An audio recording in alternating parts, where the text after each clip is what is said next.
Allez Michel, j'ai inventé un concept, ça vous dit d'en être? Dites-moi avant ce que c'est. Imaginez un wok électrique. Un wok.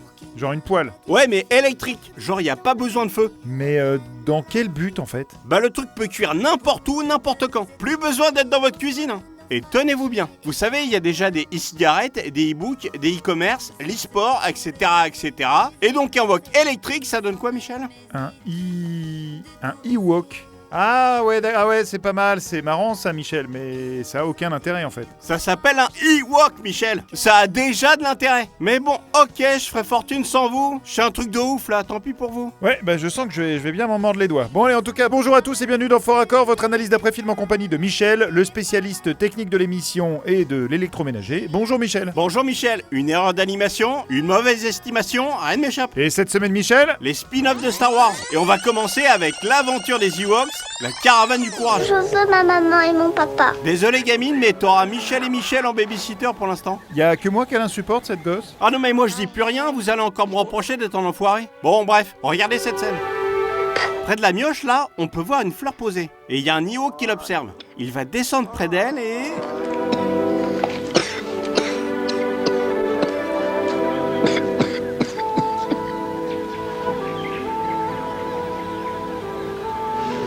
Tac! La fleur a disparu et il va la déposer près d'elle. Ah oui, donc celle qu'on a vue précédemment, c'était déjà celle-là en fait. Tout juste. Et dans la famille gamin que j'aimerais jamais avoir, je demande le frère. Hop, bonne pioche, regardez.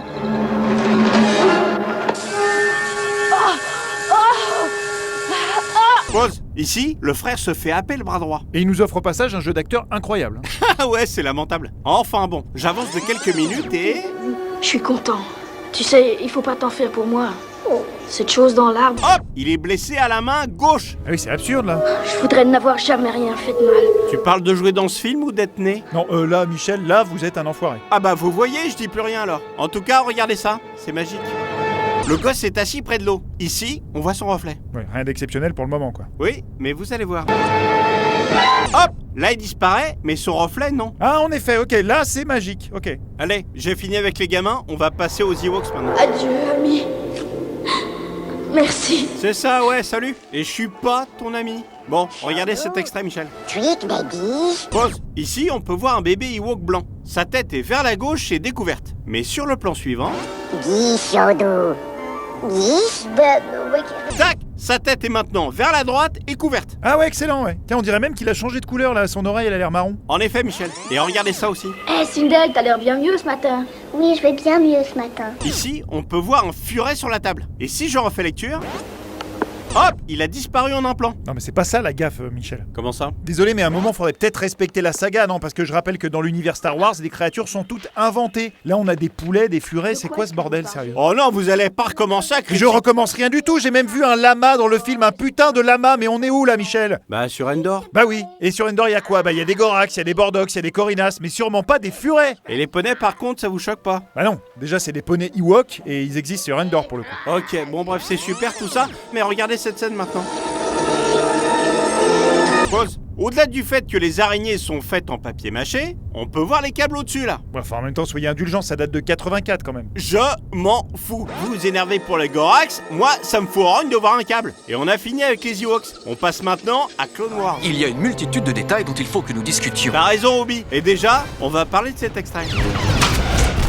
Pause. Vous voyez ce bout de câble manquant, Michel, là? Oula, oui, ouais, ça risque d'être compliqué de se tracter avec ça. Bah même pas. Parce que si je passe la suite au ralenti, le Clone Trooper s'envole quand même. Impossible. Et j'ai trouvé un autre truc impossible aussi. N'essaie pas de me jouer un de tes tours, Jedi. Moi c'est Michel, mec. Et je suis pas Jedi mais spécialiste technique. Et regarde ce que j'ai déniché.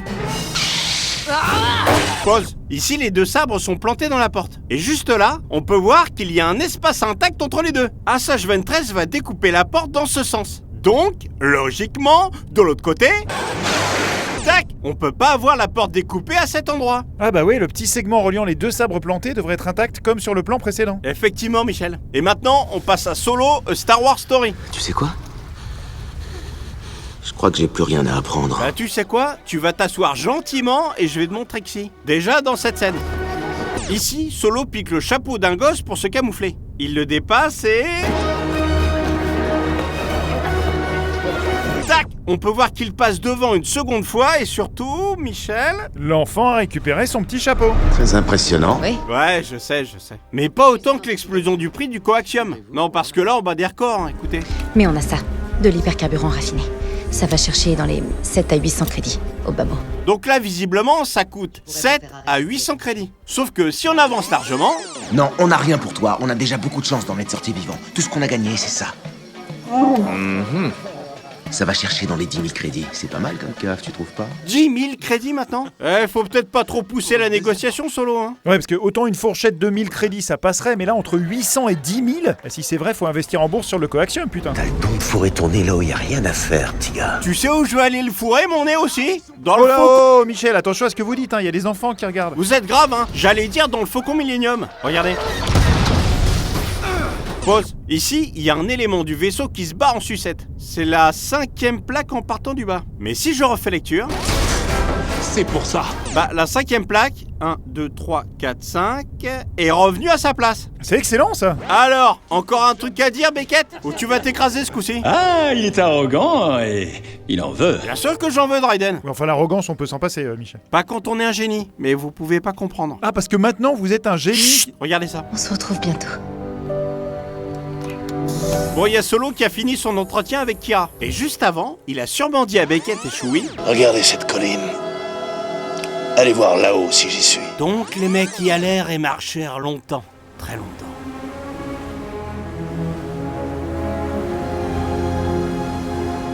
Et si j'avance un peu pour passer l'extrait de Kira et Dark Maul...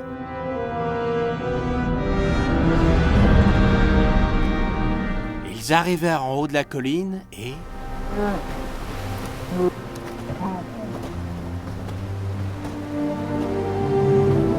Bam! Le miracle se produisit. Solo était bel et bien en haut de cette colline. Ah, c'est énorme. Le mec a réussi à les rattraper et les contourner alors qu'il venait juste de quitter Kira, quoi. Très très balèze. Ouais, et là, il leur dit alors... Ça vous épate, hein? Excellent. Bon allez, moi j'ai fini en tout cas. Je trouve que ça s'est bien passé. Jusqu'au bout, il va faire son malin, lui. Jusqu'au bout, ouais. Enfin, de toute façon, c'est la fin de cette émission. On se retrouve très bientôt pour un nouveau Faux Raccord. Et j'aurais du lourd, du très très lourd. Michel, vous savez quand Han Solo arrive au checkpoint impérial, là? Ouais. Et on lui donne le nom de Solo parce qu'il est tout seul, oui. Oui, je me souviens, Michel, mais... Bah, du coup, quoi? Bah, s'il avait réussi à venir avec Emilia Clarke, là, il se serait appelé comment? Un duo? Ah oui, j'avoue, c'est pas mal. Ou alors un tandem? Ah ouais, c'est vrai que c'est tout pourri, ça. Ou un en couple, mais c'est compliqué, hein. Ouais. ouais, Michel, je pense... Deux billets, s'il vous plaît. Ouais, Michel, je crois que, comme je vous disais... Je suis avec ma meuf, qu'est-ce qu'il y a? Oui, Michel, on a compris l'idée. Putain, vous savez jamais vous arrêter quand vous trouvez une bonne vanne.